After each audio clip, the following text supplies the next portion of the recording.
If you're an aviation buff, you've probably heard about mcas. But do you know how close it came to disaster? Let's break it down, fast.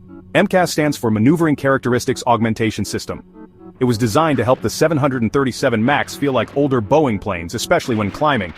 But here's the kicker, MCAS trusted just one sensor to judge the plane's angle. If that sensor gave wrong info, MCAS forced the nose down, even if pilots tried to stop it. This flaw led to 2 deadly crashes and the grounding of the entire 737 MAX fleet.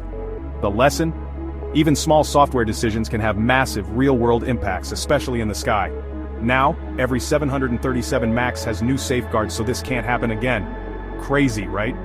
That's how MCAS almost destroyed the 737 MAX.